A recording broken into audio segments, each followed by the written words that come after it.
Hello everyone, welcome back to my Christopher Nolan series.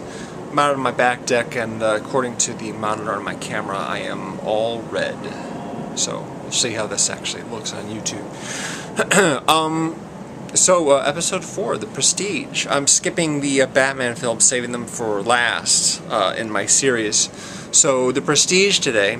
And I wanted to just mention that Michael from the Red Shard Diaries channel has also done a Prestige video, and the link to that video is in the description below.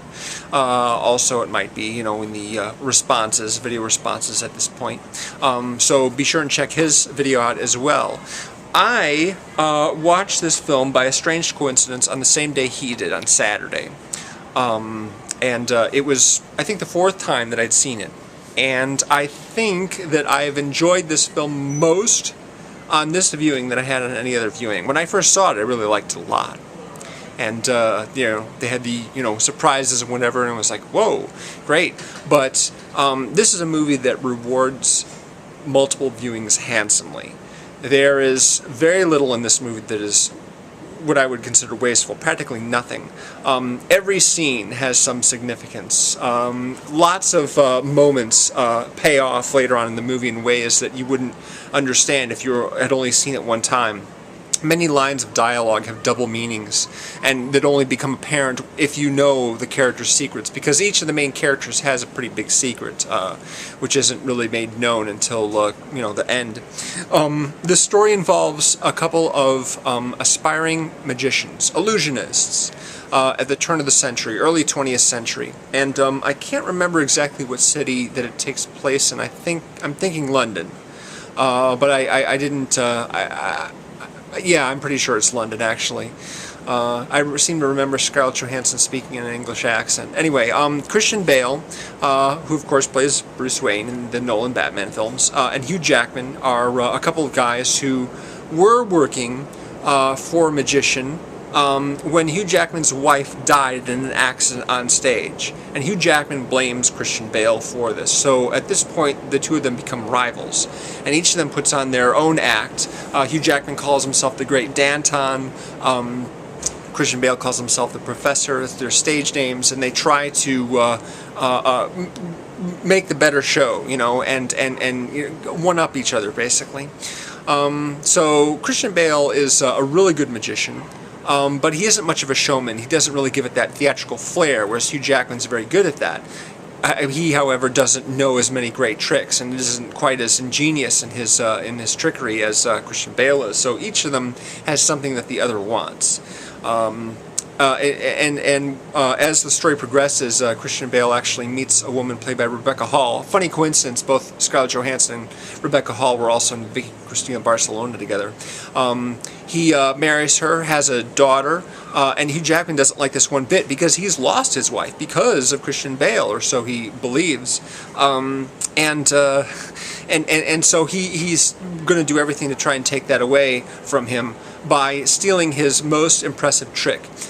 Christian Bale has a trick which he basically enters a cabinet, closes the door, and then a couple seconds later pops out of another one on the other side of the stage, and no one can figure out how he did it.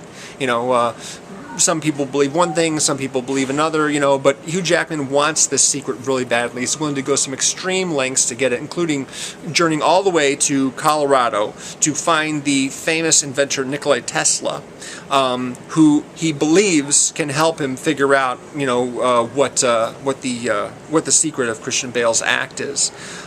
There's this rivalry going on with Scarlett Johansson. She first starts working for Hugh Jackman, his assistant, but then he tells her that he wants her to go work for Christian Bale and tell him that you're sick of me and that you want to work for him, but I want you to steal his secrets for me.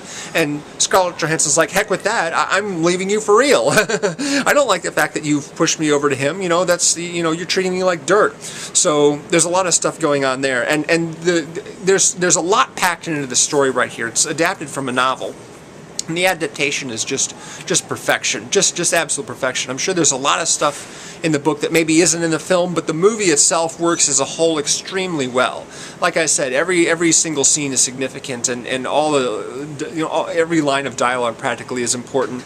And it's down to Christopher Nolan's visual style. His editing is he keeps the pace going really rapidly, so as to cram in a whole bunch of stuff. 8 years, I think, worth of events into in a 2-hour movie.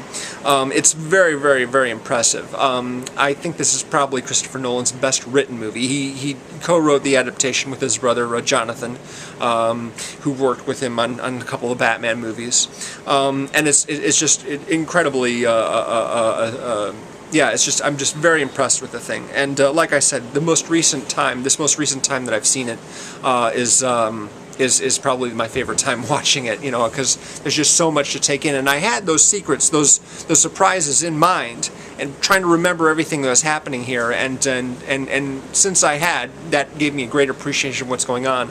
I should also mention that structurally this movie is extremely complicated. It starts with Christian Bale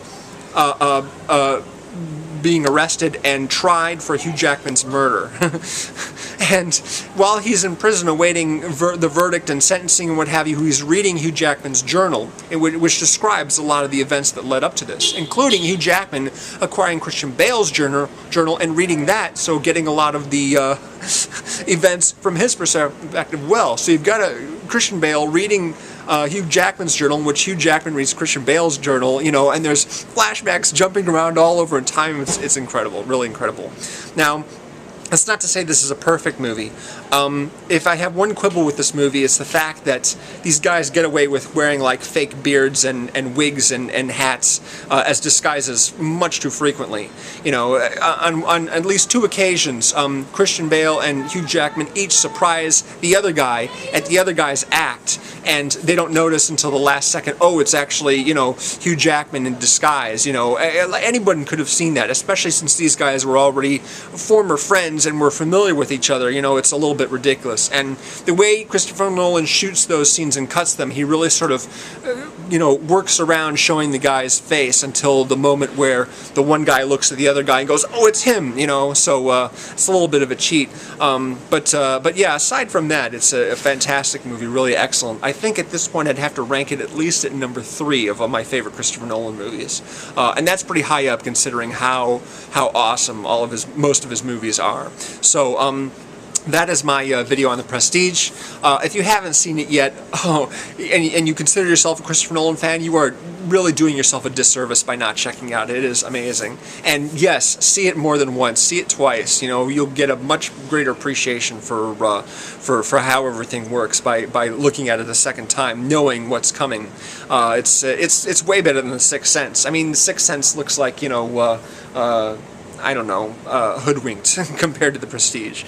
So anyway, thank you very much for watching. Be sure and check Michael's video. Again, it's in the description below. The link is in the description. And if you've got an opinion on The Prestige, you want to do a video and respond to mine, I'm doing a playlist of all my Christopher Nolan videos, and I'll include it. I'll include your video in there. Just have to attach it to mine. Thanks very much for watching. Appreciate it. I'm skipping ahead, of course, to the next non-Batman film, which I'll be doing in a few days, and that, of course, is 2010's Inception, which is also pretty good. So I'll see you then. Thanks again for watching. Bye.